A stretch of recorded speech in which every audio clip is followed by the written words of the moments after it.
আল্লাহর প্রিয় নবী নূরের নবী মুহাম্মদুর রাসূলুল্লাহ সাল্লাল্লাহু আলাইহি ওয়াসাল্লামের একজন সাহাবী ছিল, যেই সাহাবী ছিল একেবারে টকবক যুবক, যার বয়স ছিল মাত্র 25 বছর। সুবহানাল্লাহ বলেন।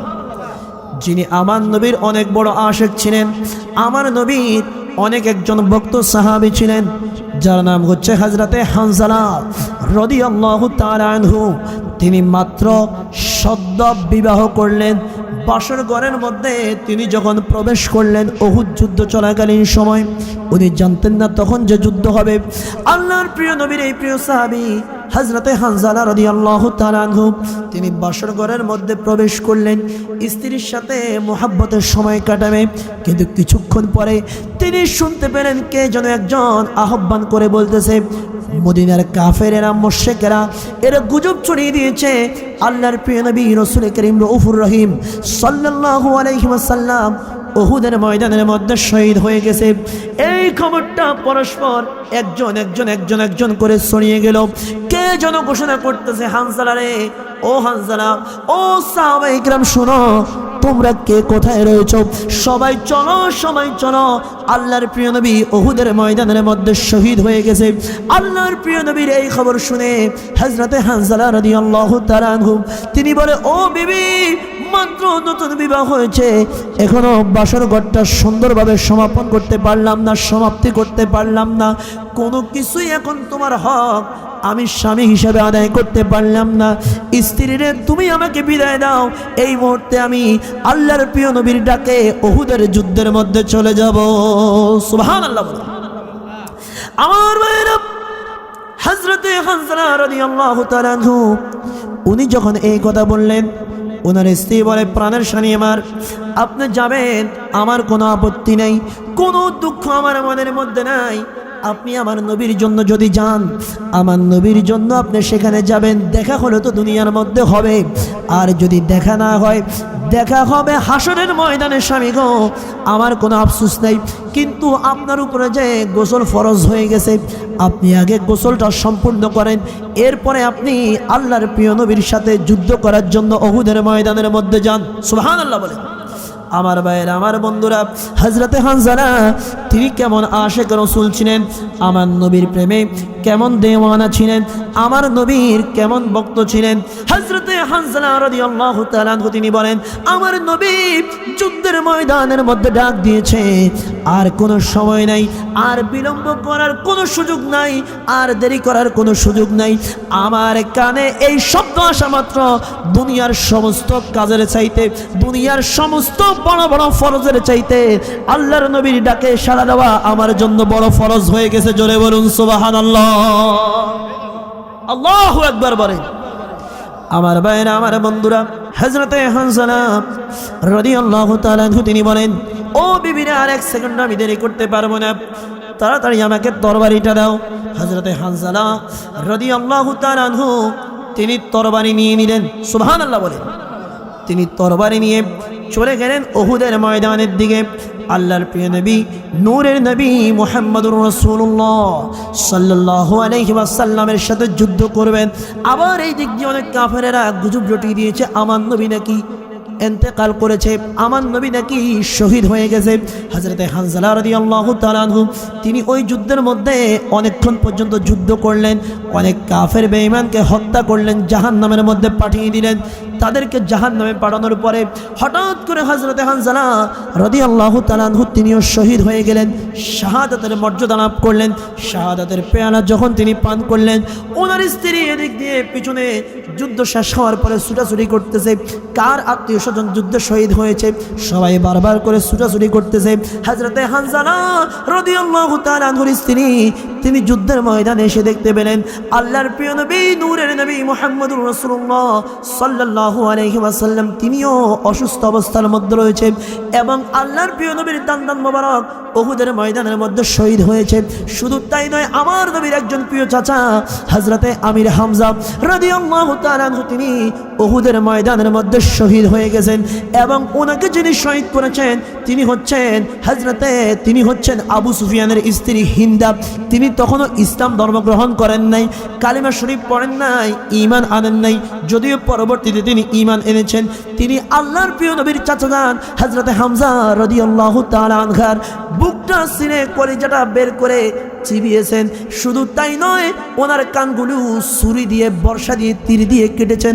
এই দৃশ্যগুলো দেখার পরে আল্লাহর প্রিয় নবী শারীরিকভাবে মানসিকভাবে অসুস্থ হয়ে গেলেন।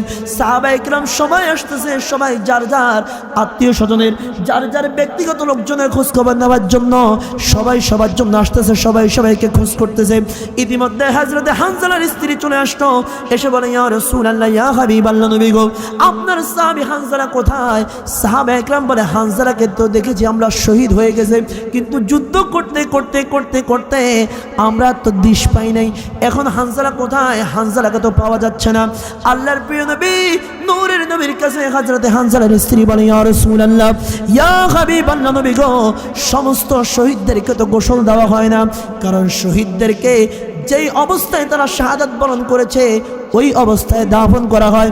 হাসরের ময়দানে শহীদেরা ওই রক্তমাখা জামা নিয়ে, ওই রক্তমাখা মাটি সহ শরীর নিয়ে হাসরের ময়দানে উঠবে। আল্লাহ রাব্বুল আলামিন বলবে, হে আমার বান্দারা, তোমাদের গায়ের মধ্যে রক্ত দেখতে পাচ্ছি, তোমাদের গায়ের মধ্যে মাটি দেখতে পাচ্ছি, কারণ কি?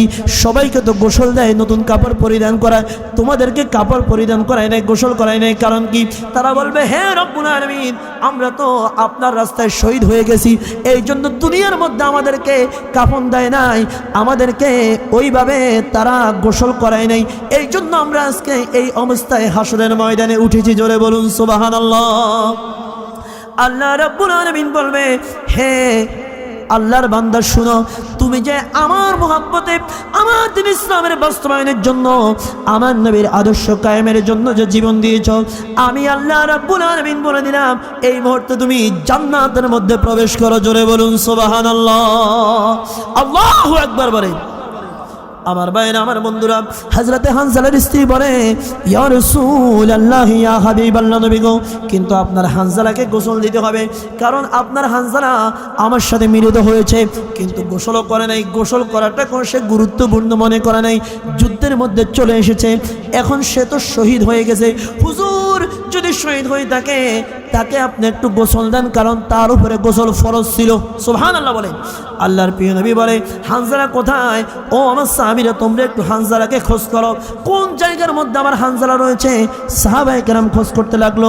হযরতে জিবরাইল আমিন এসে বলে, ইয়া রাসূলুল্লাহ, ইয়া হাবিবাল্লাহ, নবী গো, আপনার সাহাবী হানজালা আপনার প্রেমে গোসল না করে, স্ত্রীর সাথে সময় না কাটিয়ে, আপনার আহ্বান শোনা মাত্র আপনি নবীর মহব্বতে উহুদের ময়দানে ঝাঁপিয়ে পড়েছে, চলে এসেছে। আল্লাহ রাব্বুল আলামিনের কাছে এটা এত পছন্দনীয় হয়েছে, আল্লাহ রাব্বুল আলামিনের কাছে এত ভালো লেগেছে। আল্লাহ রাব্বুল আলামিন আসমানের মধ্যে রহমতের ফেরেশতাদের মাধ্যমে হাউজে কাউসারের পানি দিয়ে আপনার সাহাবী হানজালাকে গোসল দিতেছে। সুবহানাল্লাহ বলেন। আল্লাহু আকবার। ইয়া রাসূলুল্লাহ, আহলে সুন্নাত ওয়াল জামাত জিন্দাবাদ, জিন্দাবাদ। সকলে বলেন মারহাবা। এজন্য কত সুন্দরভাবে আশিক রাসূল বলেছেন, হানজালা পাগল ছিল, নবীর প্রেমে জীবন দিল। হানজালা পাগল ছিল, নবীর প্রেমে জীবন দিল।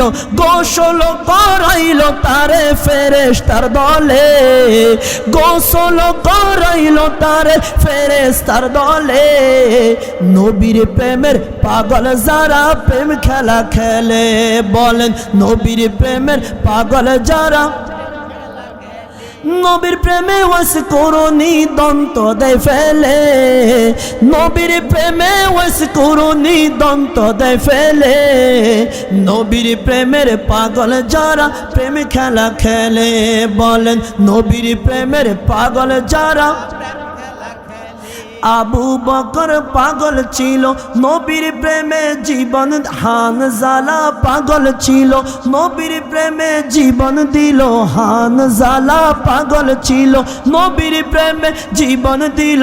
গোসল করাইল তারে ফেরেশতার দলে, গোসল করাইল তারে ফেরেশতার দলে। নবীর প্রেমের পাগল যারা, বলেন নবীর প্রেমের পাগল যারা। আমার ভাইরা, আল্লাহ রাব্বুল আলামিন হযরতে হানজালাকে আসমানের মধ্যে রহমতের ফেরেশতাদের মাধ্যমে গোসল দিলেন। আল্লাহর প্রিয় নবীর সামনে হযরতে হানজালার লাশকে আনা হলো।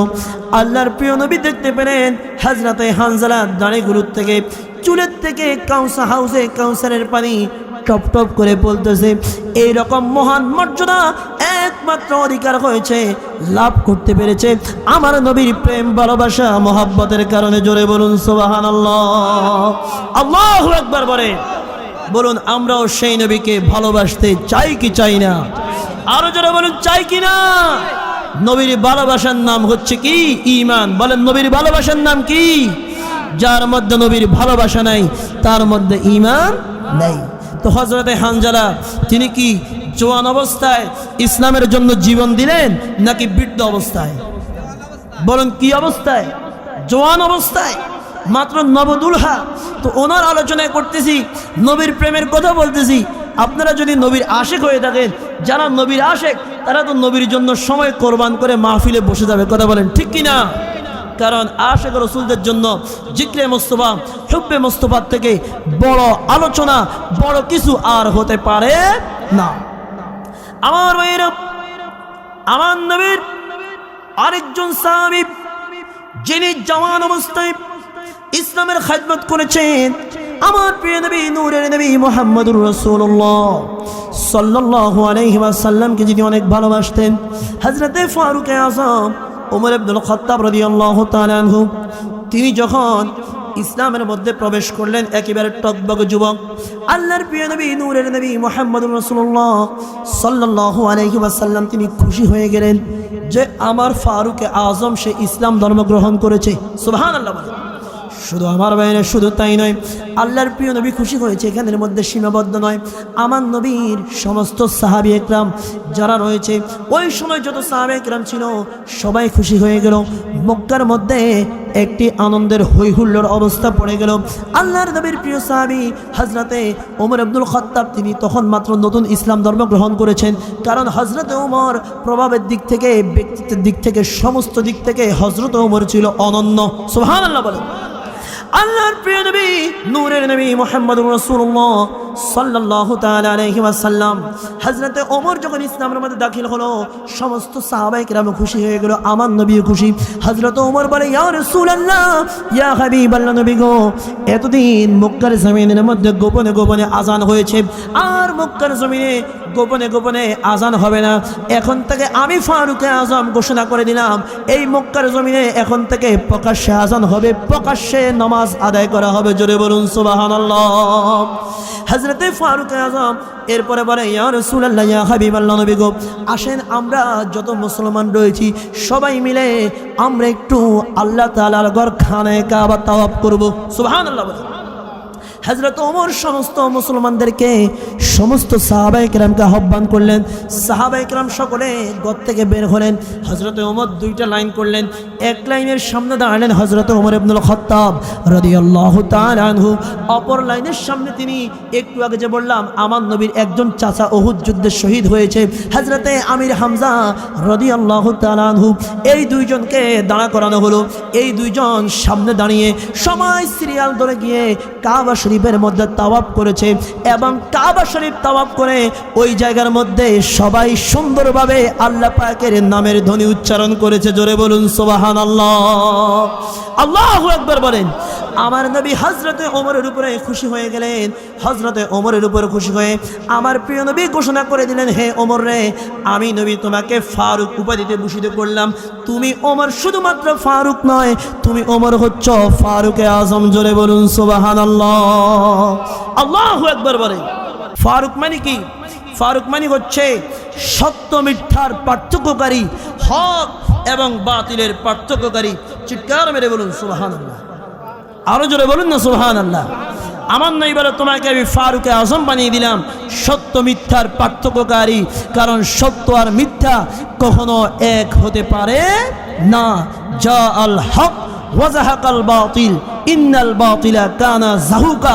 আল্লাহ বলে সত্য সমাগত, মিথ্যা দুর্বৃত। সত্য যখন এসে যাবে, মিথ্যা তখন অটোমেটিক ধ্বংস হয়ে যাবে, দুর্বৃত হয়ে যাবে। উচ্চ কণ্ঠে বলেন ঠিক কি না? এই যে আমরা নবীর প্রেমিক আহলে সুন্নাত ওয়াল জামাত, আপনারা দেখেছেন বিগত সরকারের পরবর্তী সময়ের মধ্যে এই দেশের মধ্যে একদল দাড়িওয়ালা টুপিওয়ালা ধর্মের লেবাস লাগিয়ে তারা আল্লাহর আউলিয়া ইকরামের মাজারের মধ্যে হামলা করেছে। কথা বলেন ঠিক কি না? যারা আল্লাহর আউলিয়া ইকরামের মাজারের মধ্যে হামলা করেছে, আউলিয়া ইকরামের মাজার খানকার দিকে যারা আঙ্গুল তুলেছে, এরা কখনো প্রকৃতপক্ষে প্রকৃত ইমানদার মুসলমান এবং শান্তিকামী দেশের নাগরিক হতে পারে না। কিন্তু বড় আফসোসের বিষয়, তারা আবার মন্দিরে গিয়ে বলে আমরা আল্লাহ শুকরিয়া আদায় করতেছি, বহুদিন পরে আমরা মন্দিরে আসছি। জোরে বলেন নাউজুবিল্লাহ। এই সমস্ত জালিম দুশমন রাসূলদের সাথে আমাদের দুনিয়া আখিরাতে কোনো সম্পর্ক নাই। ডান হাত তুলে বলুন এদের সাথে আমাদের কোনো সম্পর্ক নাই। আল্লাহ কবুল করুক, সকলে বলুন আমিন। কারণ আমরা হচ্ছি সুন্নি। এজন্য আমার আশিক রাসূল ভাই সুন্দর করে লিখেছেন, কে কি বলুক শুনব না, মোরা সুন্নিরা নবীর দিওয়ানা গো, সুন্নিরা নবীর দিওয়ানা। মোদের মন্দ বলুক বলুক পণ্ড বলুক, মোরা জানতে তো ভয় করি না, কারো কথায় কান দিব না, মোরা সুন্নিরা নবীর দিওয়ানা গো, সুন্নিরা নবীর দিওয়ানা। আহলে সুন্নাত ওয়াল জামাত জিন্দাবাদ জিন্দাবাদ।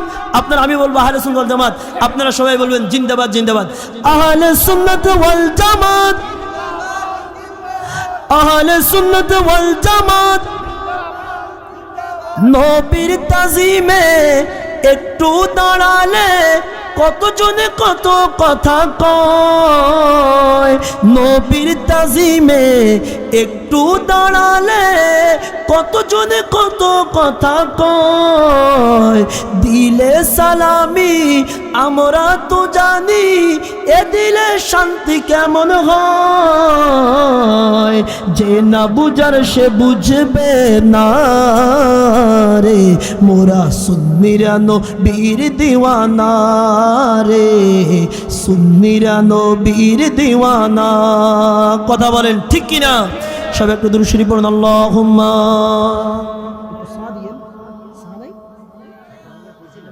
মাওলানা মুহাম্মদ ওয়া আলা আলি সাইয়্যিদিনা মাওলানা। আমার ভাইরা গভীর মনোযোগ। হযরত ওমর রাদিয়াল্লাহু তাআলা আনহু তিনি যখন ইসলামের মধ্যে দাখিল হলেন, এবার হযরত ওমর রাদিয়াল্লাহু তাআলা আনহু তিনি মক্কার কুখ্যাত কাফের আবু জাহেলের ঘরের সামনে গেলেন। আবু জাহেলের ঘরের সামনে গিয়ে হযরত ওমর দরজার মধ্যে এইভাবে আঘাত করলেন। আবু জাহেল ঘরের থেকে কে কয়, আমি ওমর, আমি এখন ইসলাম ধর্ম গ্রহণ করছি। তোদের যেই ধর্ম, তোরা এতদিন এই মূর্তিগুলোর সেজদা করছস, নিজে সুন্দর করে মাটি দিয়ে বানাই, বাঁশ টাস খাড়া করে এদের পিছনে এদেরকে খোদা বানিয়ে তোরা ইবাদত করছস। আমি এখন এই ধর্ম ছাড়ি দিছি। এটা শোনার পরে তো আবু জাহেল আর ফেড়ে কামড় শুরু হয়ে গেছে। আবু জাহেল এখন ভিতরে বালা করে দুয়ার আটকে দিছে। ওই দুয়ার বালা করি আটকা, কারণ ওমর খুব বেতেল্লা ফাটি, যদি ঢুকি যায় কীর্তেন কি আরে কম যায় না। সুবহানাল্লাহ বলে। হযরত ওমর রাদিয়াল্লাহু তাআলা আনহু অনেকক্ষণ পর্যন্ত আবু জাহেলকে ডাকলেন, কিন্তু আবু জাহেল ঘরের দরজা খোলার সাহস করলো না। শুধু তাই নয়, হযরত ওমর রাদিয়াল্লাহু তাআলা আনহু এমনিভাবে অনেক ব্যক্তির ঘরের দরজায় গিয়ে টোকা দিলেন, আমি ওমর, আমি ইসলাম ধর্ম গ্রহণ করেছি, তোমরা আমার নবীর বিরুদ্ধে কথা বলেছ, এতদিন আমার নবীকে আঘাত করেছ, আমার নবীকে বাধা দিয়েছ, এখন সাহস থাকলে বাধা দেওয়ার জন্য বের হও।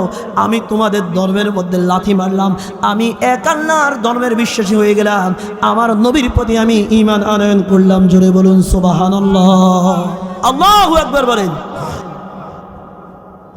আমার ভাইরা গভীর মনোযোগ।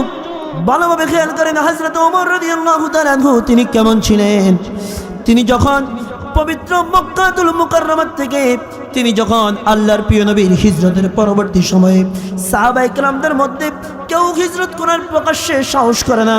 হযরতে মুশকিল কুশা মাওলা আলী শেরে খোদা রাদিয়াল্লাহু তাআলা আনহু তিনি বলেন, আমি দেখতে পেলাম হযরতে ওমর ইবনুল খাত্তাব রাদিয়াল্লাহু তাআলা আনহু তিনি সর্বপ্রথম ওনার গলার মধ্যে সুন্দরভাবে আপনার তরবারি জুড়িয়ে যুদ্ধের পোশাক গায়ে দিয়ে হাতের মধ্যে তলোয়ার নিয়ে হাতের মধ্যে তীর ধনুক নিয়ে উনি সর্বপ্রথম আল্লাহর ঘর খানায় কাবার দিকে গমন করলেন। সুবহানাল্লাহ বলেন।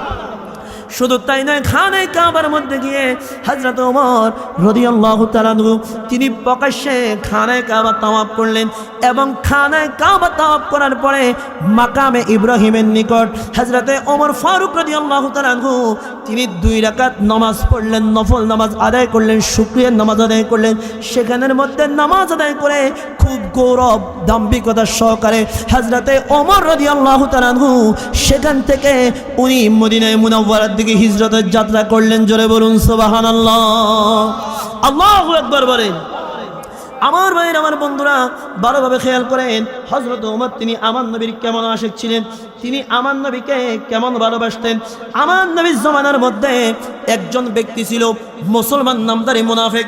এখন যেমন সমাজের মধ্যে মুসলমান নামধারী মুনাফিক রয়েছে, যারা নামাজ মানে দাঁড়িয়ে আছে, টুপি আছে, জুব্বা আছে, পাগড়ি আছে, আবার কাবার ঢিলা সবকিছু যাদের ঠিক আছে, কিন্তু নবীর নাম শুনলে তাদের কলিজার মধ্যে আগুন ধরে যায়। কথা বলেন ঠিক কিনা?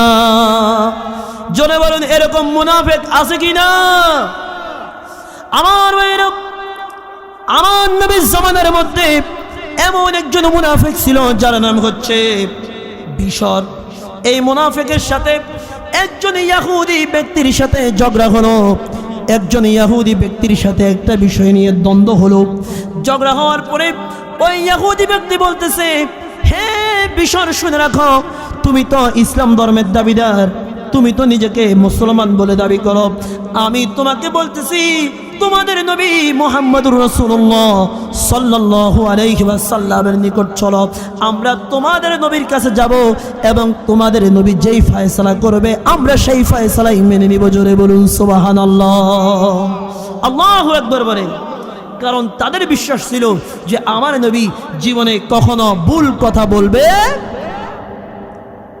বিচারের নামে অবিচার করবে।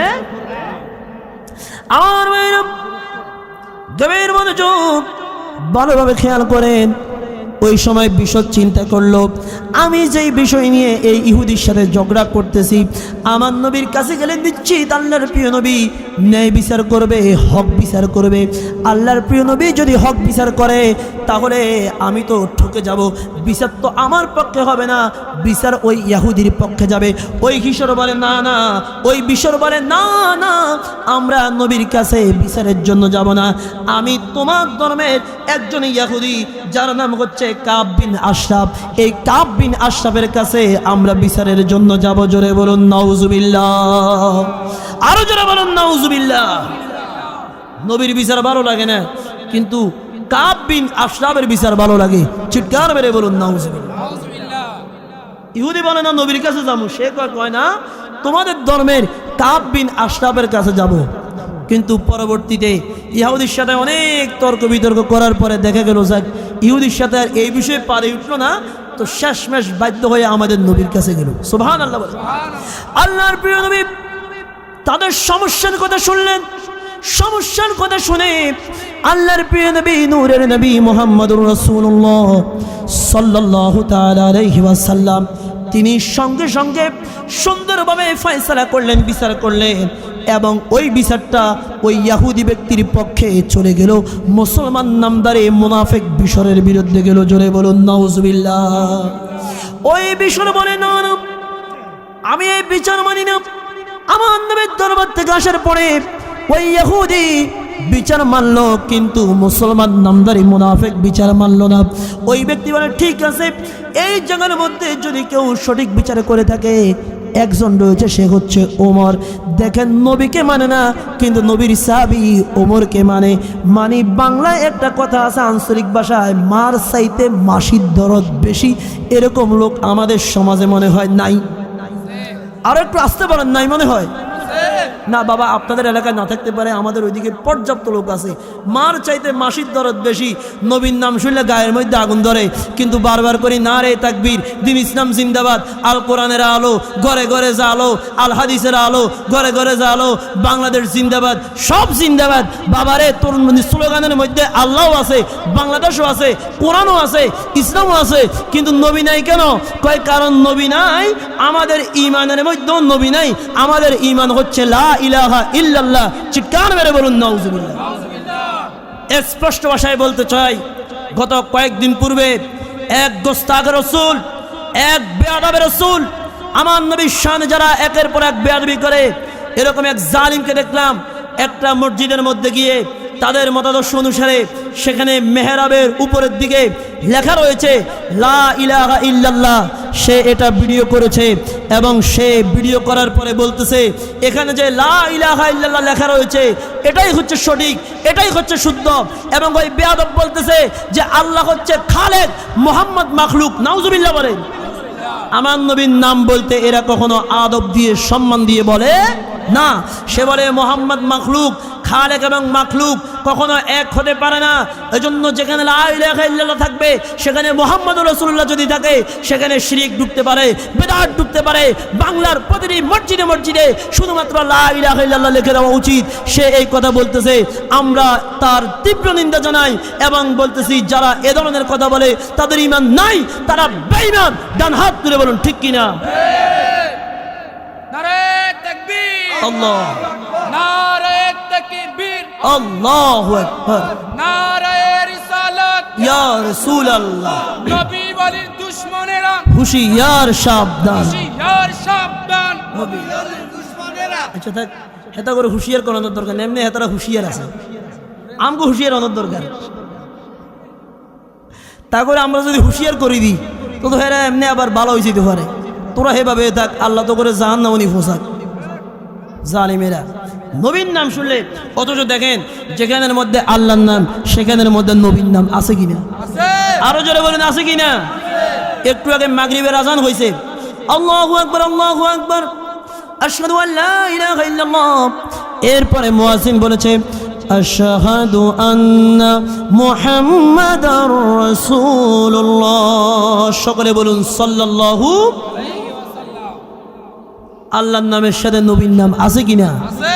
শুধু আজানের মধ্যে নয়, ইকামতের মধ্যে আছে। নামাজের মধ্যে নবীর সালাম, আসসালামু আলাইকা আইয়ুহান নাবিয়্যু ওয়া রাহমাতুল্লাহি ওয়া বারাকাতুহু আছে নাকি নাই? আচ্ছা, কেউ যদি নামাজের মধ্যে বলে যে ঠিক আছে আমি তাশাহুদটা পড়লাম না বা তাশাহুদ পড়লাম ঠিক আছে, আসসালামু আলাইকা আইয়ুহান নাবিয়্যু ওয়া রাহমাতুল্লাহ বললাম না, কিয়ামতের আগ পর্যন্ত যদি নামাজ পড়ে তার কোনো নামাজ আল্লাহর দরবারে কবুল হবে? আরো জোরে বলুন কবুল হবে? শুধু সেখানেই শেষ নয়, আল্লাহ পাক বলে ওয়া রাফা'না লাকা যিকরাক, ইয়া রাসূলুল্লাহ, ইয়া হাবিবাল্লাহ, আমি আল্লাহ রাব্বুল আলামিন আপনার শান মান, আপনার ইজ্জত, আপনার হুরমত আমি আল্লাহ বুলন্দ করে দিয়েছি। যেখানের মধ্যে আমি আল্লাহর স্মরণ থাকবে, আপনি নবীর স্মরণ কিয়ামত পর্যন্ত সমুন্নত হতে থাকবে।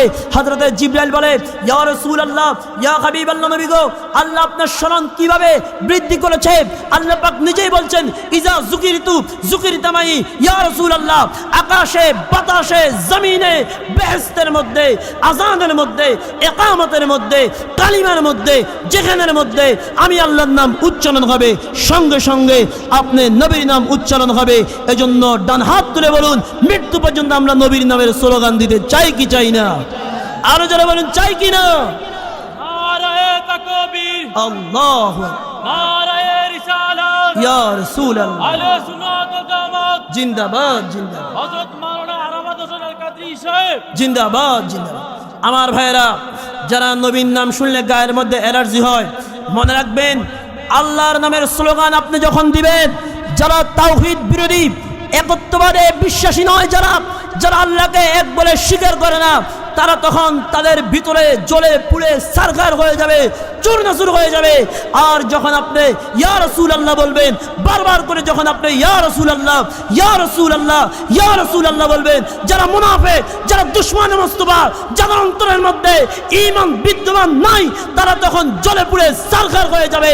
তারা আমার নবীর নাম সহ্য করতে পারে না। কথা বলেন ঠিক কিনা?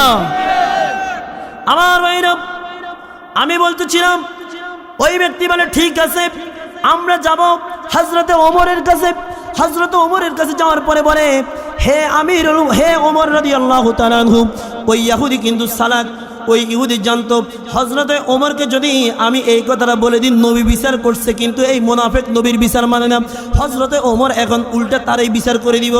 ওই ইহুদি ব্যক্তি বলতেছে, হুজুর আমরা আল্লাহর প্রিয় নবীর কাছে গেলাম, আল্লাহর প্রিয় নবী একটা বিচার করেছে, আমি বিচার মেনেছি, কিন্তু আপনাদের ধর্মের এই লোক সে বিচার মানে নাই। হযরত ওমর বলে, ও আমার কাছে আসছো ন্যায় বিচারের জন্য, দাঁড়াও আমি ন্যায় বিচার করব, তোমরা একটু বসো। হযরতে ওমর বাসার ভিতরে গিয়ে একটি তরবারি নিয়ে আসলেন এবং তরবারি নিয়ে এসে ওই দুশমন রাসূলকে একটি আঘাত করলেন, সঙ্গে সঙ্গে সেই দুশমন রাসূল জাহান্নামে চলে গেল। জোরে বলুন নাউজুবিল্লাহ। এর পরবর্তীতে হযরত ওমর বলে, আমি উত্তম বিচার করে দিয়েছি। এবার সাহাবায়ে কেরামের মধ্যে অনেকের মধ্যে একটু ধারণা সৃষ্টি হলো, কিরে হযরত ওমর কি মুসলমানকে হত্যা করেছে, মুসলমানকে মেরে ফেলেছে? অনেকেই এ চিন্তা করতেছে, কারণ তারা তো সুরতে মুসলমান, তারা তো সুরতে নামাজ পড়ে, রোজা রাখে। এখন যে এইভাবে সমাজের মধ্যে আছে, ওই সময় ছিল নামাজ আছে, রোজা আছে, দাড়ি আছে, টুপি আছে, কিন্তু নবী, আরো জোরে বলুন, নবী নাই। তারা এইরকম ছিল। এবার মুসলমানরা যখন অনেকেই হযরতে ওমর রাদিয়াল্লাহু তাআলা আনহুর সমালোচনা করতেছে, আল্লাহ রাব্বুল আলামিন ওই মুহূর্তে হযরতে ওমরের পক্ষে আয়াত নাজিল করে দিলেন। জোরে বলুন সুবহানাল্লাহ। আল্লাহ রাব্বুল আলামিন বলে, ইয়া রাসূলুল্লাহ, ইয়া হাবিবাল্লাহ, নবী গো, হযরতে ওমর এমন এক ওমর, এই ওমর সে কোনো মুসলমানকে হত্যা করে নাই, সে যাদেরকে হত্যা করেছে সে হচ্ছে মুনাফিক, তাদের কলবের মধ্যে ঈমান বিদ্যমান নাই। জোরে বলুন সুবহানাল্লাহ। আল্লাহু আকবার বলে। হযরতে ওমর তিনি যদি নওজোয়ান হয়ে নবী প্রেমের এমন উজ্জ্বল দৃষ্টান্ত দিতে পারে, বলুন আমরাও, আমার যুবক ভাইরা, ইয়াং জেনারেশনের ভাইরা, আপনারা বলুন আমরাও নবীর শানে কথা বলবো এবং যারা নবীর বিরোধিতা করবে তাদেরকে যথাযথ জবাব দিব। কথা বলেন ঠিক কিনা? সব একটু বলেন ইয়া রাসূলুল্লাহ, ইয়া রাসূলুল্লাহ। সপ্তাহে গোসল করাইয়া কাপন পরাইয়া রাখিবে যখন কবরে শোয়াইয়া, লয়া গো কোলে গোলাম বলিয়া, ইয়া রাসূলুল্লাহ, ইয়া রাসূলুল্লাহ। আমারি মৌতের নিদান কালে আসিবে নবী গো, আমার শিয়রে দেখিব আপনাকে নয়ন ভরে, ইয়া রাসূলুল্লাহ, ইয়া রাসূলুল্লাহ। আমার ভাইরা, আমার বন্ধুরা ভালোভাবে খেয়াল করেন। এইবার আমি আরেকটি বিষয়ে ঢুকে গেলাম, যৌবনকালে ইবাদতের গুরুত্ব। আল্লাহর প্রিয় নবী, নূরের নবী মুহাম্মদুর রাসূলুল্লাহ সাল্লাল্লাহু আলাইহি ওয়াসাল্লামের একজন প্রখ্যাত সাহাবী থেকে এই হাদিস কেন বর্ণিত। আন ইবনে আব্বাস রাদিয়াল্লাহু তাআলা আনহুমা قال قال رسول الله সাল্লাল্লাহু আলাইহি ওয়াসাল্লাম, হযরতে আব্দুল্লাহ ইবনে আব্বাস রাদিয়াল্লাহু তাআলা আনহুমা তিনি বলেন, আল্লাহর প্রিয় নবী, নূরের নবী মুহাম্মদুর রাসূলুল্লাহ সাল্লাল্লাহু তাআলা আলাইহি ওয়াসাল্লামের ইরশাদ করেছে, ইগতানিম খামসান ক্বাবলা খামসিন, পাঁচটি জিনিস আসার পূর্বে তোমরা পাঁচটি জিনিসকে মূল্যায়ন করো। সুবহানাল্লাহ বলে। এক নম্বর আল্লাহর প্রিয় নবী বলে, হায়াতাকা ক্বাবলা মাউতিকা, যখন তুমি জীবিত রয়েছো মৃত্যুবরণ করার পূর্বে আল্লাহ রাব্বুল আলামিন তোমাকে যে হায়াত দিয়েছে এই হায়াতের মূল্যায়ন তুমি করো। জোরে বলুন সুবহানাল্লাহ। দুই নম্বরে আল্লাহর প্রিয় নবী সাল্লাল্লাহু আলাইহি ওয়াসাল্লাম বলে, ওয়াসিহ্হাতাকা ক্বাবলা সাকামিকা, এবং তুমি যেই মুহূর্তে সুস্থ রয়েছো অসুস্থতা আসার পূর্বে এই সুস্থতাকে তুমি গনিমত মনে করো, এই সুস্থ অবস্থায় আল্লাহর ইবাদত করো, আল্লাহর ইবাদতের মধ্যে মশগুল হয়ে যাও। সুবহানাল্লাহ বলুন। এবং তিন নম্বরে আল্লাহর প্রিয় নবী সাল্লাল্লাহু আলাইহি ওয়াসাল্লাম বলে, ওয়া ফারাগাকা ক্বাবলা শুগলিকা, ব্যস্ততা আসার আগে তোমার অবসর সময়কে, যখন তুমি ব্যস্ত হয়ে যাওয়ার সম্ভাবনা রয়েছে, ওই সময়ের আগে তুমি যখন অবসর রয়েছ, এই সময়টাকে কাজে লাগাও মহান রব্বুল আলামিনের জন্য। জোরে বলুন সুবহানাল্লাহ। 4 নম্বরে আল্লাহর প্রিয় নবী বলে ওয়াশাবাবিকা ক্বাবলা হারামিকা, বৃদ্ধ হয়ে যাওয়ার পূর্বে তোমার জওয়ান বয়সকে, তোমার যৌবনকে তুমি কাজে লাগাও। সুবহানাল্লাহ বলেন। এবং 5 নম্বরে আল্লাহর প্রিয় নবী বলে ওয়াগিনাকা ক্বাবলা ফাকিরিকা, এবং দরিদ্রতা আসার পূর্বে সচ্ছল অবস্থাকে, যখন তুমি সচ্ছল রয়েছ সেই অবস্থাকে তুমি গনিমত মনে করো এবং এই সচ্ছলতাকে তুমি কাজে লাগাও। জোরে বলুন সুবহানাল্লাহ। আল্লাহু আকবার বলেন। আমার ভাইয়ের, আমার বন্ধুরা, যৌবনকালে ইবাদতের কেমন গুরুত্ব আল্লাহর প্রিয় নবী রাসূল করিম রউফুর রহিম সাল্লাল্লাহু আলাইহি ওয়াসাল্লাম হাদিসে পাকের মধ্যে ইরশাদ করে, যুবক বয়সে ইবাদতকারীর উপমা ওই ব্যক্তির মতো বৃদ্ধ বয়সে ইবাদতকারীর তুলনায় যেই ব্যক্তি যুবক বয়সেও আল্লাহর ইবাদত করে, আল্লাহর বন্দেগী করে, যুবক বয়সে আল্লাহর সন্তুষ্টির জন্য দুনিয়াবি সুখ শান্তির থেকে দুনিয়ার সব কিছুকে অ্যাকসেপ্ট করে আল্লাহর ইবাদতকে যে প্রাধান্য দেয়, তার উপমা হচ্ছে ওই রকম যেমনে সমস্ত নবীদের চাইতে রসুলদের মর্যাদা বেশি, বৃদ্ধ বয়সে ইবাদতকারীদের চাইতে যুবকদের ইবাদতকারীদের সওয়াব আল্লাহর দরবারে তেমন বেশি। হাদিসে পাকের মধ্যে ইরশাদ করেন, মান ইয়াদমাল্লি মা বাইনা লাহিহি ওয়া মা বাইনা রিজলাইহি, যেই ব্যক্তি আমি নবীকে 2টি জিনিসের নিশ্চয়তা দিবে, 2টি জিনিসের গ্যারান্টি আমি নবীকে জানা দিবে, আমি নবী তাদেরকে আদমাল্লাহুল জান্নাত, আমি নবী তাদেরকে জান্নাতের গ্যারান্টি, জান্নাতের নিশ্চয়তা দিব। সুবহানাল্লাহ বলেন। ওই 2টি জিনিস কি? আল্লাহর প্রিয় নবী রাসূল করিম রউফুর রহিম সাল্লাল্লাহু তাআলা আলাইহি ওয়াসাল্লাম বলে, ওই 2টি জিনিসের একটি হচ্ছে তাদের জিহ্বা এবং অপর জিনিস হচ্ছে তাদের লজ্জাস্থান। জোরে বলুন সুবহানাল্লাহ। আল্লাহু আকবার বলেন। কিন্তু দেখেন, যারা যুবক এরা এই 2টি জিনিসের বেশি খেয়ানত করে। কথা বলেন ঠিক কিনা? আরো জোরে বলুন ঠিক কিনা? এটার অন্যতম অনেকগুলি কারণ রয়েছে। এর মধ্যে অন্যতম একটি কারণ হচ্ছে যে আপনি আপনার সন্তানকে দ্বীনি ইলম শিক্ষা না দেওয়ার কারণে। কথা বলেন ঠিক কিনা? আমার নবী বলে, আল্লাহ রাব্বুল আলামিন নিজেই যার কল্যাণ চায়, আল্লাহ নিজেই যার উত্তম চায়, আল্লাহ পাক তাকে ইউফাক্কিহু ফিদ্দীন, আল্লাহ তাকে দ্বীনের জ্ঞান, ধর্মের জ্ঞান দান করে। জোরে বলুন সুবহানাল্লাহ। এজন্য আমাদের সন্তানদেরকে ধর্মীয় শিক্ষায় শিক্ষিত করার প্রয়োজন আছে কিনা? কারণ এই সন্তান আপনার জন্য সদকায়ে জারিয়া, যদি গুনাহ করে এটাও আপনি কবরে বসে বসে পাবেন, যদি নেক আমল করে সওয়াব করে এটাও আপনি কবরে পাবেন। সুবহানাল্লাহ বলেন। এজন্য সন্তানদেরকে দ্বীনি ইলম শিক্ষা দিতে হবে, কমপক্ষে কোরআনুল কারীমের শিক্ষা, নামাজের শিক্ষা দিতে হবে। কথা বলেন ঠিক কিনা? এজন্য অনেক প্রতিষ্ঠান রয়েছে সমাজের মধ্যে, বিশেষ করে আমাদের রামগঞ্জ শহরের মধ্যে, রামগঞ্জ নূরে মদিনা ইসলামী একাডেমি এরশাদ হোসেন রোডের মুখে আপনাদের এই এলাকারই একজন হাফেজ মাওলানা ফেয়ার আহমদ সাহেব, তিনি ওই মাদ্রাসার প্রতিষ্ঠাতা এবং পরিচালক। আপনারা সেখানেও আপনাদের ছাত্রদেরকে যোগাযোগ করে আপনারা ভর্তি করতে পারেন। এবং আরও আপনাদের যদি কোনো মাদ্রাসা থেকে থাকে জানাশোনার মধ্যে ঈমান আকীদা ঠিক রেখে ওই সমস্ত মাদ্রাসা আপনারা ভর্তি করবেন, তাহলে আপনাদের সন্তানেরা এই 2টি কাজ থেকে বিরত থাকবে। জোরে বলুন সুবহানাল্লাহ। এবং 2 নম্বর হচ্ছে যথাসময়ে সন্তানদেরকে বিয়ে না করানো। কথা বলেন ঠিক কিনা? এখন যদি আমি এই কথাটা বলতে যাই, এই কথা বললে আমার মুরব্বী বাবারা যারা আছে ব্যাগে আমার আজকে মন্দ কইব, ঘরের থেকে বেরিয়েও আমার মন্দ কইব, কবে আল্লাহ তাদের বৃহস্পতি করি কি ওয়াজ করলে হাতে যা ওয়াজ করলে প্রথমে বালা, শেষে দিয়ে এমন এমন কথা কইলে ওগুলো বেজার লাগাই দিয়ে গেল। আর হলো আইনি কইব হুজুরে যে ওয়াজ করছে এই ওয়াজ ঠিক আছে, এর চাইতে আর বালা ওয়াজ এই মাঠে আর হইতে পারে না। কিন্তু কথাটা বলতে হবে, সেটা হচ্ছে আল্লাহর প্রিয় নবী মুহাম্মদুর রাসূলুল্লাহ সাল্লাল্লাহু তাআলা আলাইহি ওয়াসাল্লাম হাদিসে পাকের মধ্যে বলেন, যে হাদিস কেন হযরতে আনাস রাদিয়াল্লাহু তাআলা আনহু থেকে বর্ণিত, তিনি বলেন আল্লাহর প্রিয় নবী সাল্লাল্লাহু আলাইহি ওয়াসাল্লাম বলেছেন, মান তাজাওয়াজা ফাকাদ ইস্তাকমালা নিসফাল ঈমান, যে ব্যক্তি বিয়ে করলো ওই ব্যক্তি তার ঈমানের অর্ধেক পূর্ণ করলো। বিয়ে হচ্ছে ঈমানের অর্ধেক। এবং ফালিয়াত্তাকিল্লাহা ফি নিসফিল আখিরাত, এবং বাকি অর্ধেকের বিষয়ে ওই ব্যক্তি আল্লাহকে ভয় করবে, আল্লাহর আদেশ নিষেধ মেনে চলবে, তাহলেই ওই বান্দা পরিপূর্ণ ঈমানের গণ্ডির মধ্যে থাকবে। সুবহানাল্লাহ বলে। শুধু তাই নয় আমার ভাইয়েরা, আমার বন্ধুরা, আমাদের সমাজের মধ্যে অনেক কুসংস্কার রয়েছে।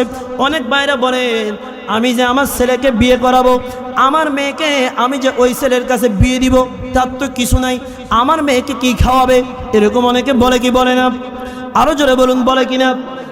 আমার ভাইরা বুঝে থাকলে বলুন রিজিকের মালিক কে? আরো জোরে বলুন কে? আল্লাহ যদি বান্দা সৃষ্টি করেন, বান্দার রিজিক তাও সৃষ্টি করেছেন, ঠিক কি না? এটা শুধু আমার কথা নয়, আল্লাহ পাক নিজেই কোরআনুল কারীমের মধ্যে সূরা নূরের 32 নম্বর আয়াতে কারিমার মধ্যে আল্লাহ রাব্বুল আলামিন বলে, ওয়ানকিহু আয়ামা মিনকুম ওয়াস-সালিহিনা মিন ইবাদিকুম ওয়া ইমাইকুম ইন ইয়াকুনু ফুকারাউ ইগনিহুমুল্লাহু মিন ফাদলিহি। সুবহানাল্লাহ বলেন। আল্লাহ রাব্বুল আলামিন বলে, তোমাদের মধ্য হতে যারা অবিবাহিত, যারা বিয়ে করে নাই, তাদেরকে তোমরা বিয়ে করিয়ে দাও। যদি তারা নেককার হয়, যদি তারা খোদা বিরু হয়, সে যদি গোলাম হয়, কৃতদাস হয়, তার যদি কোনো সম্পদ নাও থাকে, তারপরেও তোমরা তাকে বিয়ে করিয়ে দাও, তাকে বিয়ের ব্যাপারে তোমরা উৎসাহিত করো। আল্লাহ রাব্বুল আলামিন বলে, আল্লাহ রাব্বুল আলামিন ইন ইয়াকুনু ফুকারা ইয়াগনিহুমুল্লাহু মিন ফাদলিহি, যদি তারা গরিব হয়ে থাকে, আর্থিকভাবে অসচ্ছল হয়ে থাকে, আল্লাহ রাব্বুল আলামিন বিয়ে করার বরকতে তাদেরকে সচ্ছলতা দান করে দিবেন। সুবহানাল্লাহ বলেন, আরো জোরে বলুন সুবহানাল্লাহ। আল্লাহ বলতেছে বিয়ে করলে যদি কেউ গুনাহ থেকে বাঁচার জন্য বিয়ে করে, সচ্ছলতা দান করবেন কে? কিন্তু আমাদের সমাজের মধ্যে এখন আমরা বিয়েটাকে বড় কঠিন বানিয়ে ফেলেছি। ছেলের বয়স 25, 26, 28, 30, 32, 35, এখনো বিয়ে করে না। তো আপনার ছেলে কি করে? ছেলে জায়গায় জায়গায় মেয়ে নিয়ে ঘুরে, বান্ধবী নিয়ে ঘুরে, রাত হলে মোবাইলে মেয়েদের সাথে কথা বলেন, ঠিক কিনা? আপনি বাবা হিসেবে যদি আপনার গুনাহ থেকে বাঁচতে হয়, আপনার উপযুক্ত ছেলেকে, আপনার যদি মোটামুটি সামর্থ্য থাকে, আপনি তাদেরকে বিয়ের ব্যবস্থা করে দিবেন। দুনিয়াতে আপনার ছেলে সুখে শান্তিতে থাকবে এবং আপনিও আখিরাতে তাদেরকে বিয়ে দেওয়ার কারণে, গুনাহ মুক্ত হওয়ার কারণে সুখে শান্তিতে থাকবেন। জোরে বলুন সুবহানাল্লাহ।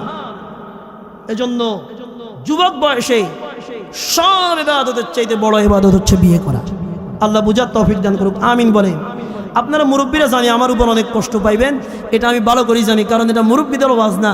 ওই যে কোন হুজুর এক জায়গায় ওয়াজ করছে বেড়ে যে মহিলাদের গায়ের খাতা, আপনার কি কাপড় দিয়ে খাতা বানাইলে ওই খাতা গায়ে দিই ঘুমান, এটা পুরুষের জন্য জায়েজ হবে না। ওই খাতা কেমনে মানুষ গায়ে দিবে? পুরুষ তো ওই খাতা গায়ে দিতে পারে না। এখন হুজুর ওয়াজ করে যখন গেছে, যাওয়ার পরে সারা রাত হুজুরের কোনো খাতা দেয় না। সকালবেলা হুজুর কয় কিও, সারা রাত ধরে এত ডাকাডাকি করলাম একটা খাতা দেওয়ার জন্য, শীতে আমি মরে গেছি, আপনারা খাতা দিলেন না, কারণ কি? তা আপনার গরম কারোর ওজন শীতকালে কীর্তন করছেন, কথা বুঝেন নাই? এখন আপনারা কেমন দূর হুজুর, আপনার ওয়াজটা বুঝলাম ঠিক আছে, কোরআন শরীফ আছে, হাদিসও আছে, আপনারা কিল্লে করলেন। যেহেতু আমার বিষয় সেই কেন্দ্রিক মাহফিল দিয়েছে যুবকেরা, তো যুবকের উদ্দেশ্যে কিছু বলা লাগে না? এজন্য যুবক ভাইদেরকে উদ্দেশ্য করে বলবো, যদি আপনাদের কোনো দিকে কোনো লাইন ফাইন থাকে, এত লাইন ফাইন না মেনে না করে, লাইন ফাইন না করে, অবৈধ রিলেশন না রেখে আপনারা মা বাবাকে সুন্দরভাবে প্রস্তাব দেন। মা বাবাকে বলেন যে বাবা আমি বিয়ে করতে চাই, মা আমি বিয়ে করতে চাই। অবশ্যই অবশ্যই আপনার মা আপনার বাবা যদি সামর্থ্যবান হয়, আপনার মা আপনার বাবা যদি দিনদার হয়, ফরহেজগার মুত্তাকি হয়, অবশ্যই তারা আপনাদের বিয়ের ব্যবস্থা করে দিবে।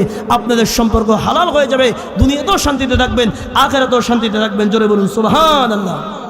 আমার ভাইরা গভীর মনোযোগ, আল্লাহর প্রিয় নবী, নূরের নবী মুহাম্মদুর রাসূলুল্লাহ সাল্লাল্লাহু আলাইহি ওয়াসাল্লাম তিনি যুবকদের সম্পর্কে বলেন, যারা যৌবন বয়সে ইবাদত করে, যৌবনকালে যারা আল্লাহর রাগে, আল্লাহর রাস্তায় নিজের যৌবনকে সুপর্দ করে দেয়, যারা সমস্ত অশ্লীলতার থেকে, বেয়াপনার থেকে, জেনা ব্যভিচারের থেকে, সমস্ত কিছুর থেকে দূরে থেকে যারা আল্লাহর রাস্তায় রুজু হয়ে যায়, ওই সমস্ত ব্যক্তিদের মর্যাদা দুনিয়ার মধ্যে তেমন 72 জন সিদ্দিকের চাইতে আল্লাহর দরবারে এইরকম একজন যুবকের মর্যাদা বেশি। সুবহানাল্লাহ বলেন। আমার ভাইরা, আমার বন্ধুরা, আমার নবীর একজন সাহাবী হযরতে আনাস রাদিয়াল্লাহু তাআলা আনহু থেকে বর্ণিত, তিনি বলেন আল্লাহর প্রিয় নবী, নূরের নবী মুহাম্মদুর রাসূলুল্লাহ সাল্লাল্লাহু তাআলা আলাইহি ওয়াসাল্লাম তিনি নূরানী জবান মুবারকে ইরশাদ করেছেন, যারা যৌবন বয়সে ইবাদত করবে, যৌবন কাল থাকতে যারা ইবাদত করবে, তাদের মর্যাদা এরকম। বৃদ্ধ হয়ে গেলে অনেক মানুষ রয়েছে যারা ভুলে যায়, যৌবনকালে দেখা যায় প্রতিদিন 1000 বার দুরূদ শরীফ পড়তো, প্রতিদিন 1000 বার ইস্তেগফার করত, প্রতিদিন 500-1000 বার কালিমা শরীফ পড়তো, বিভিন্ন দোয়া দুরূদ যৌবনকালে আদায় করত। বৃদ্ধ বয়সে অনেক কিছু আদায় করতে ভুলে যায়, আবার অনেক দোয়া দুরূদও ভুলে যায়, ঠিক কিনা? এরকম হয় না? কিন্তু যারা যুবক বয়সে নিয়মিত নেক আমল করত, কোরআনুল কারীমের তেলাওয়াত করত, বৃদ্ধ হয়ে গেছে, তেলাওয়াত করার কথা খেয়াল নাই, তেলাওয়াত এখন আস্তে আস্তে ভুলে গেছে। এইভাবে যদি ওই বান্দারা ভুলে যায়, আল্লাহ রাব্বুল আলামিন নিজের বিশেষ অনুগ্রহে ওই বান্দাদেরকে সওয়াব বৃদ্ধকালেও দান করবেন, যৌবনকালের ইবাদতের বিনিময়ে। জোরে বলুন সুবহানাল্লাহ, আল্লাহু আকবার বলেন। আর আমাদের সমাজের মধ্যে বাইরে অনেক বন্ধ নেই, আর আমাদের সমাজের মধ্যে মানুষ চিন্তা করে যে আরে ইবাদত, আমার বয়স 20 বছর, 25 বছর, 30, 35, 40, 45, 50 বছর, এখন যদি আমি মসজিদে যাই, এখন নামাজ পড়ি, এখন দাঁড়িটা রাখি, এটা কেমন দেখা যায়, আমাকে তো একটু আনস্মার্ট মনে হবে। জোরে বলুন নাউজুবিল্লাহ। এই যে আমি একটু আগে বললাম বিয়ের কথা, এখানে অনেক কারণ আছে, যদি এই বিষয়ে ওয়াজ করতে আরো আধা ঘন্টা ওয়াজ করা প্রয়োজন। আমি যদি একটা কারণ শুধু বলি, এখানের মধ্যে এই বিয়ে সমাজের মধ্যে কঠিন হওয়ার মধ্যে অনেকগুলি কারণের মধ্যে সামাজিক কিছু বাধ্যবাধকতা মানুষকে আল্লাহর হালাল কাজের থেকে, সঠিক পবিত্র সম্পর্ক থেকে দূরে রেখে মানুষকে গুনাহের দিকে ধাবিত করতেছে। কথা বলেন ঠিক কিনা? কারণ বিয়ে যদি করে, ছেলে যদি ছেলের বন্ধু বান্ধবের দাওয়াত না দেয়, তাহলে ওই ছেলে তো আর সমাজের মধ্যে, সোসাইটির মধ্যে মুখ দেখাতে পারবে না, ঠিক কিনা? মেয়ের বাবা যদি মেয়ের আত্মীয় স্বজন, চাচারা, জ্যাঠারা, জ্যাঠার চাচা, চাচার অমুক সমুক, এই সেই শালার বাইয়ের, দুলাবাইয়ের অমুক তমুক বিভিন্ন লেশের খেস অনেক আত্মীয় আছে না, এই আত্মীয়দেরকে যদি দাওয়াত না দেয়, কবে দেখছো নি হইন্দির ভিতরে মাইয়ার বিয়ে হয়েছে, কোরআন করে তো কারো করে দাওয়াত দেয় না, হিসাব আর তার করে আস্তে চলো, বলবে কি না? আরো জোরে বলুন, বলবে কি না? তো মেয়ের বাবা চিন্তা করে, বাবারে বিয়ে দিতে হইলে তো ওই রকম প্রস্তুতি নিয়ে মাঠে নামতে হইব। অনেক মানুষ আছে দেখবেন, আল্লাহ নবী বলে, আল্লাহ পাক যার উপরে খুশি হয়, আল্লাহ ওই বান্দাকে কন্যা সন্তান দান করে। সুবহানাল্লাহ বলে। কার কার কন্যা সন্তান আছে একটু হাত তোলেন। এ হলো না তুই কেন, তোমরা তো বিয়ে করো না। মারহাবা বলেন, আরো জোরে বলেন মারহাবা। আপনার নাইনি, আপনি হাত তোলেন না কিনা? বিয়ে আমি এনে পড়াইলাম কতবার। কন্যা সন্তান আছে কিনা? এখন সমাজের মধ্যে দেখবেন, যদি কন্যা সন্তান হয়, ইনশাল্লাহ হইব, আল্লাহ তুমি আমাদের মানিক ভাইকে একটা কন্যা সন্তান দান করো, আমিন বলেন। দোয়া করতে কোনো পয়সা লাগবে নি, আমরা যদি ফ্রিতে দোয়া করতে পারি, আপনারা করলে অসুবিধা আসেনি, আপনাকে এলাকার মানুষ যাক বাকে যোগে সবাই রহমত বরকত নেন। দেখেন, কন্যা সন্তান নবী বলে রহমত, নবী বলে বরকত, কিন্তু আমাদের সমাজের মধ্যে যদি কন্যা সন্তান হয়, বেশিরভাগ মানুষ মুখ কালা করি ফেলে, ঠিক কিনা? কালা করে যে একবার অমর্তুক বাবাও করে না, কারণ আছে। হেতে চিন্তা করে, বাবা না আমার গর্বিনা ছাড়া তো আর কোনো জায়গা নেই। এখন বিয়ে দিতে হলে তো হোলার গুসলিয়া করবে, কি আপনাকে জায়গা সম্পত্তি কি আছে, আমরা আঙ্গ হাস্য এমন খাওয়াইতে নেরবেন নি, ফুল ফার্নিচার দিতে নেরবেন নি, এটা দিতে নেরবেন নি, সেটা দিতে নেরবেন নি, এই চিন্তা হেবেটা চিন্তা করে, বাবারে আমি দিন আনি দিন খাই, কোনো রকম রিক্সা চালাই, খেতে কাম করি, কাম করলে খানা আছে, না করলে খানাও নাই, উপাইয়া দেয়, কোনো সময় খাই দেয়, কোনো সময় না খাই দেয়। এখন যার মান্য হয়েছে, এটা তো আরো 15-20 বছর ঘরে, 25 বছর আরো বিয়ে দেন লাগবে, এটা কেমনে বিয়ে দিও, ঠিক কিনা? এই সমস্ত ব্যাধির কারণে এগুলা সমাজ থেকে দূরীভূত করতে হবে। যদি সমাজ থেকে এগুলা দূর না করতে পারেন, তাহলে এই সমাজের মধ্যে জেনা ব্যভিচার বেড়ে যাবে। আর হাদিসের মধ্যে আছে, আমি গত জুমার আগের জুমে আলোচনা করেছিলাম, যখন জমিনের মধ্যে জেনা ব্যভিচার বেড়ে যাবে, তখন আল্লাহর পক্ষ থেকে ভূকম্পন সৃষ্টি হবে, জমিন কম্পন দিয়ে আল্লাহ পাক রব্বুল আলামিন মানুষকে সতর্ক করবে, এবং এই কম্পনে অনেক মানুষ মারাও যাবে। জোরে বলুন নাউজুবিল্লাহ। এই জন্য আমাদেরকে সতর্ক থাকতে হবে। আমার ভাইরা, সর্বশেষ আরেকটা কথা আমি বলছি, হাকিমুল উম্মত যিনি আলা হযরত ইমাম আহমদ রাজা খান ফাজলে বারলবি রাদিয়াল্লাহু তাআলা আনহুর খলিফা, ওনার ছাত্র হাকিমুল উম্মত আল্লামা মুফতি আহমদ ইয়ার খান নাইমি রহমাতুল্লাহ আলাইহি, তিনি বলেন, কোনো ব্যক্তি যৌবনকালে যে ইবাদত করত, যৌবনকালে অনেক ব্যক্তি অনেক ইবাদত করে, অনেক দান সদকা করে, অনেক কিছু করে, বিভিন্ন ওয়াজ মাহফিলে শোনার সঙ্গে সঙ্গে চলে যায়, নবীর শানের জশ্নে জুলুসের মধ্যে যায়, সব জায়গার মধ্যে সে অ্যাটেন্ড করে, আল্লাহর প্রেমে, নবীর প্রেমে নজিরবিহীন দৃষ্টান্ত জওয়ান বয়সে তারা রাখে, কিন্তু বৃদ্ধ হয়ে গেলে তারা ঘর থেকে বের হতে পারে না, হাঁটতে পারে না, আরেকজনের ধরে ধরে ঘর থেকে বের করা লাগে। এরকম পরিস্থিতিও অনেক আল্লাহর বান্দার হয়। আল্লামা মুফতি আহমদ ইয়ার খান নাইমি রহমাতুল্লাহ আলাইহি তিনি বলে যারা যৌবন থাকতে যুবক বয়সে যারা আল্লাহর ইবাদত করত, বৃদ্ধ হয়ে যাওয়ার পরে ওই ইবাদতগুলো করতে পারে না, শরীরের মধ্যে অক্ষমতা সৃষ্টি হয়ে গেছে, আল্লাহ রাব্বুল আলামিন দয়া করে তাদেরকে বৃদ্ধ অবস্থা যুবক বয়সে ইবাদত করার কারণে ওই ইবাদতগুলোর সওয়াব তাদের আমলনামায় দান করে দিবে। সুবহানাল্লাহ বলেন, আল্লাহু আকবার বলেন। আল্লাহ পাক রব্বুল আলামিন যেন আমাদের সকলকে ইবাদত করে বন্দেগী করে আল্লাহর প্রিয় হওয়ার তৌফিক দান করে, সকলে বলুন আমিন।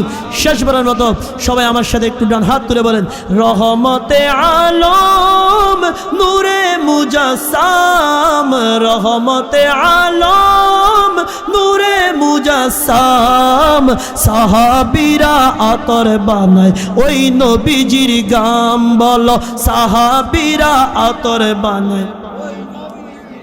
শোনো জানো মানো কেমন আমার নবীজি, জাগার পাগল চন্দ্র সূর্য তারকারাজি, আরো শুনবা নি সুন্দর কাহিনী, জান্নাতের ওই রুমে রুমে লেখা নবীর নাম, বলো জান্নাতের ওই রুমে রুমে।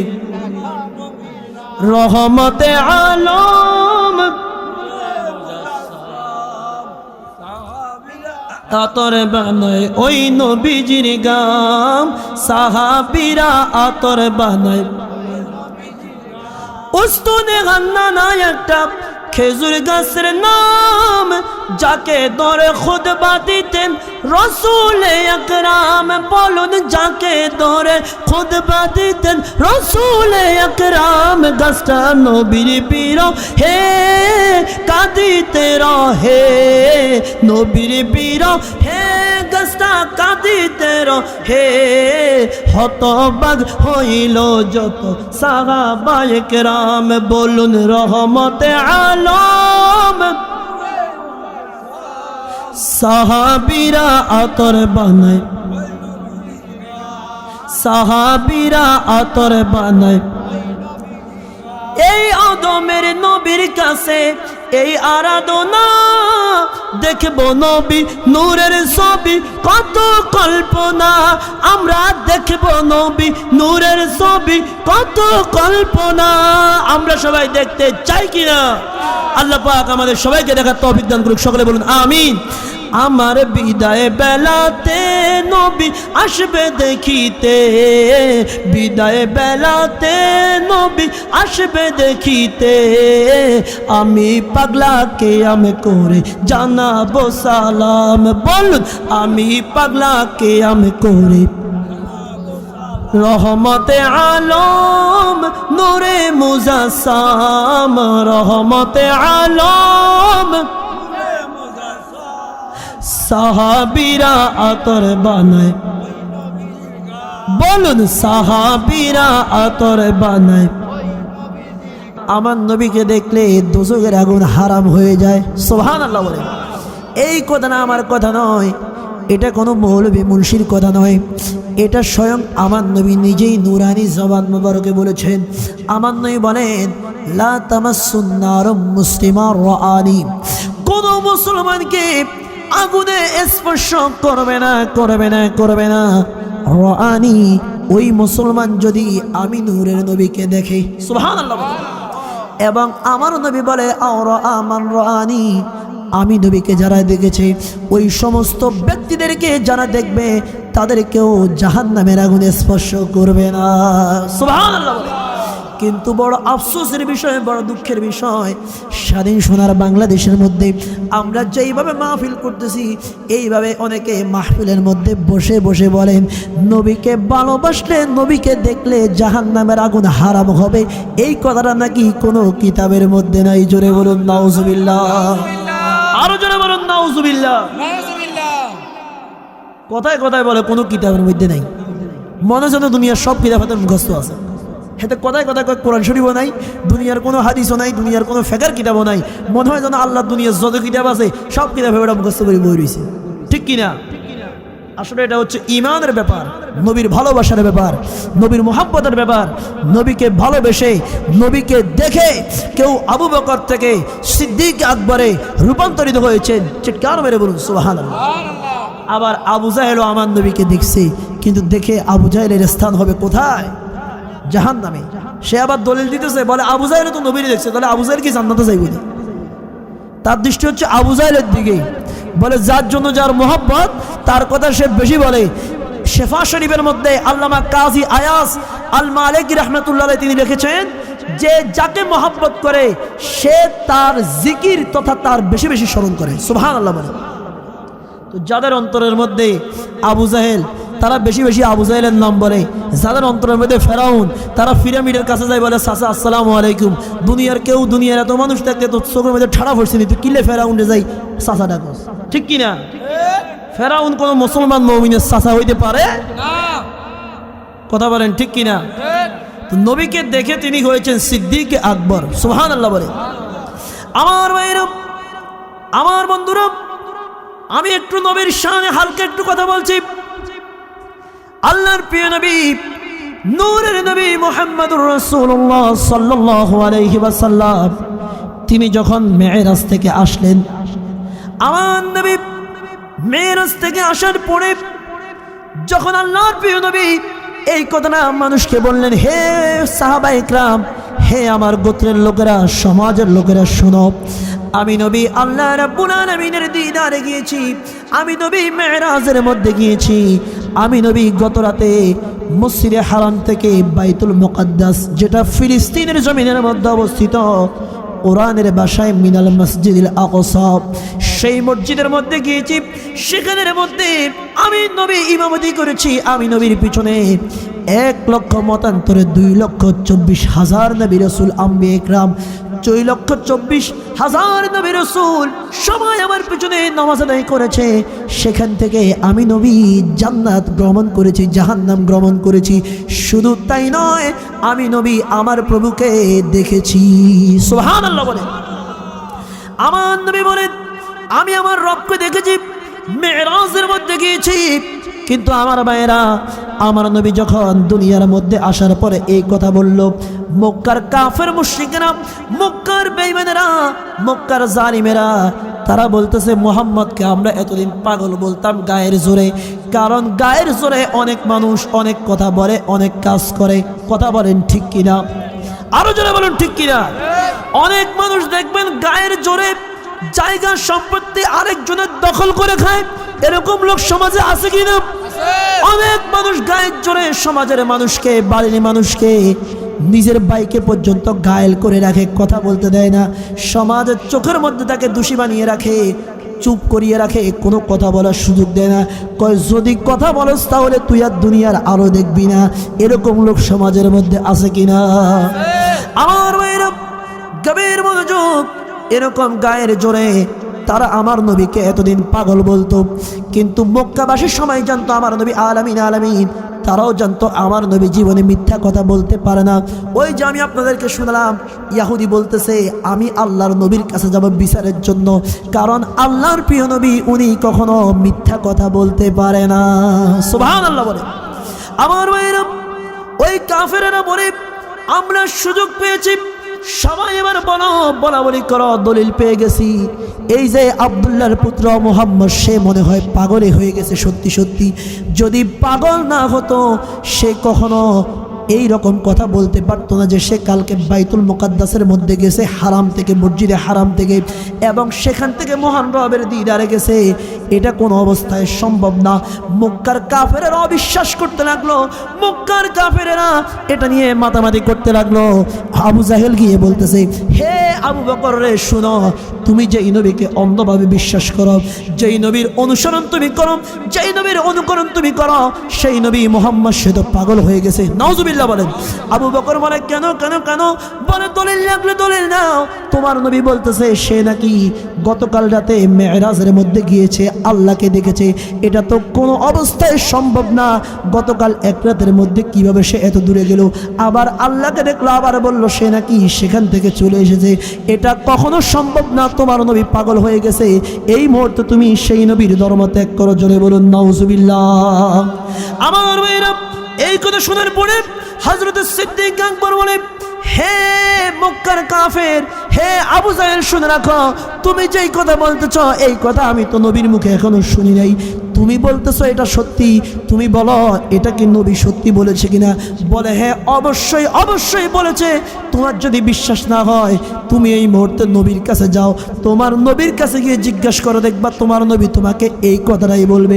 সিদ্দিক আকবর সঙ্গে সঙ্গে ডাক দিয়ে বলে, আবু বকর, হে আবু জাহেল শুনে রাখো, আমি আমার নবীর কাছে যাওয়ার প্রয়োজন নাই, আমার নবীর নূরানি জবান মোবারক থেকে শোনার কোনো প্রয়োজন নাই। আমি তোমার মুখ থেকে আমি শুনলাম, আমি শুনেই সাক্ষ্য দিলাম আল্লাহর প্রিয় নবী যদি এই কথা বলে থাকে, যদিও এটা অসম্ভব, আমি আবু বকর নির্দ্বিধায় আল্লাহর নবীর কথার পক্ষে সাক্ষী দিলাম। আমার প্রিয় নবী কখনো মিথ্যা কথা বলতে পারে না।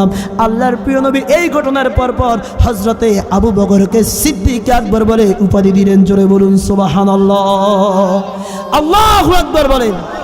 আমার বন্ধুরা গভীর মনোযোগ ভালোভাবে খেয়াল করেন তো, আমার নবী এমন একজন নবী যাকে ভালোবাসতে, যাকে মানলে, যাকে বিশ্বাস করলে আবু বকর হওয়া যায়। সুবহানাল্লাহ বলে।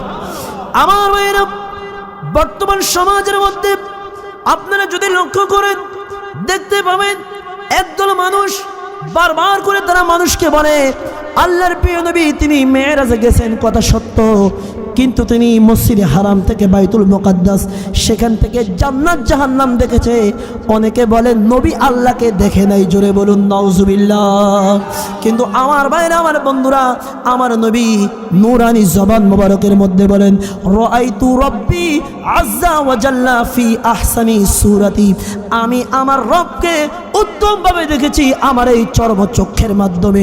চিৎকার মেরে বলুন সুবহানাল্লাহ, আল্লাহু আকবার বলেন।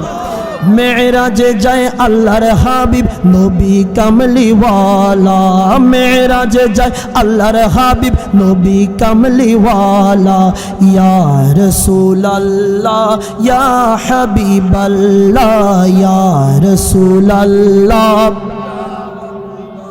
আরে গুপ্ত কথা প্রকাশিতে গেলেন নবী আরশ পাকে, গুপ্ত কথা প্রকাশিতে গেলেন নবী আরশ পাকে। पीछे पीछे जिब्रील आमीन सामने कमली वाला, पीछे पीछे जिब्रील आमीन सामने कमली वाला। या रसूल अल्लाह या हबीब अल्लाह या रसूल अल्लाह। मेराजे जाए अल्लाहर हाबिब नबी कमली वाला, मेराजे जाए अल्लाहर हाबिब नबी कमली वाला। या रसूल अल्लाह या हबीब अल्लाह या रसूल अल्लाह। अरे सिदरातुल मुंताहा साड़ी रब रब हलेन सवारी, सिदरातुल मुंताहा साड़ी रब रब हलेन सवारी। पीछे पीछे पीर जिलानी सामने कमली वाला, पीछे पीछे गौसुल आजम आगे कमली वाला। या रसूल अल्लाह या रसूल अल्लाह। मेराज जाए अल्लाहर हाबिब नबी कमली वाला, मेराज जाए अल्लाहर हाबिब नबी कमली वाला। या रसूल अल्लाह। আমার ওইরা যে মূল বিষয় আমি আবার সেটার কথা একটু বলতেছি। আমাদের প্রধান বক্তা স্টেজে ওঠার আগ পর্যন্ত আমার ভাইয়েরা, আমার বন্ধুরা, যারা যৌবন বয়সে ইবাদত করবে, কথাটা খেয়াল আসেনি আপনাদের? যদি কেউ যুবক অবস্থায় ইবাদত করে, আল্লাহর প্রিয় নবী সাল্লাল্লাহু আলাইহি ওয়াসাল্লাম নূরানি জবান মুবারকে ইরশাদ করে, যুবক বয়সে ইবাদতকারী আর বৃদ্ধ বয়সে ইবাদতকারীর মধ্যে পার্থক্য হচ্ছে, মর্যাদার তারতম্য হচ্ছে এরকম, যেরকম নবীদের চাইতে রাসূলদের মর্যাদা বেশি, সেরকম বৃদ্ধ ইবাদতকারীদের চাইতে যুবক বয়সে ইবাদতকারীদের মর্যাদা আল্লাহর দরবারে ওই রকম বেশি। সুবহানাল্লাহ বলে। আমার ভাইরা, হযরত ওমর রাদিয়াল্লাহু তাআলা আনহুর খেলাফত কালের মধ্যে একজন যুবক তিনি হযরতে ওমর রাদিয়াল্লাহু তাআলা আনহুর পিছনে নামাজ আদায় করতেন। আল্লাহর প্রিয় নবীর খলিফাতুল মুসলিমিন আমিরুল মুমিনিনের পিছনে তিনি নামাজ আদায় করতেন। সর্বদা মসজিদের মধ্যে তিনি থাকতেন। হযরতে ওমর ফারুক রাদিয়াল্লাহু তাআলা আনহু তিনি একদিন সকালবেলা মসজিদের মধ্যে যখন আসলেন, দেখতে পেলেন ওই যুবক নাই।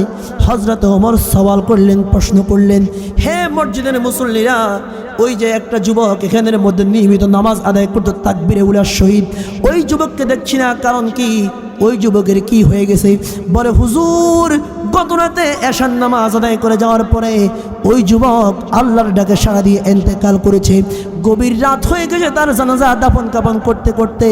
এই জন্য আপনাকে তো বলা হয় নাই, আপনাকে জানানো হয় নাই, কারণ আপনি সারাদিন দিনের রাষ্ট্র ব্যবস্থার দায়িত্ব পালন করে রাতে একটু বিশ্রাম করবেন। যদি আপনার বিশ্রামের ব্যাঘাত ঘটে সেই দিকে খেয়াল রেখে আর আপনাকে বলা হয় নাই। জোরে বলুন সুবহানাল্লাহ, আল্লাহু আকবার বলেন। কিন্তু আমার ভাইরা, আমার বন্ধুরা, হযরত ওমর বলে, কেন তোমরা আমাকে বলো নাই? ওই যুবকের জানাজার মধ্যে, ওই যুবকের কবরস্থানের মধ্যে, ওই যুবকের দাফন কাফনের মধ্যে শরীক হওয়ার আমার খুব ইচ্ছা ছিল, আমার খুব মনের বাসনা ছিল। ওই যুবক যদি ইন্তেকাল করে আমি ওই যুবকের দাফন কাফনে যাব, জানাজায় শরীক থাকবো। সুবহানাল্লাহ বলেন। এজন্য আমার ভাইরা খেয়াল রাখবেন, যখন কোনো নেককার বান্দা মারা যাবে তখন তাদের জানাজার মধ্যে শরীক হওয়া আমাদের প্রয়োজন আছে কিনা? আরো জোরে বলুন, আছে কিনা? নারায়ে তাকবীর।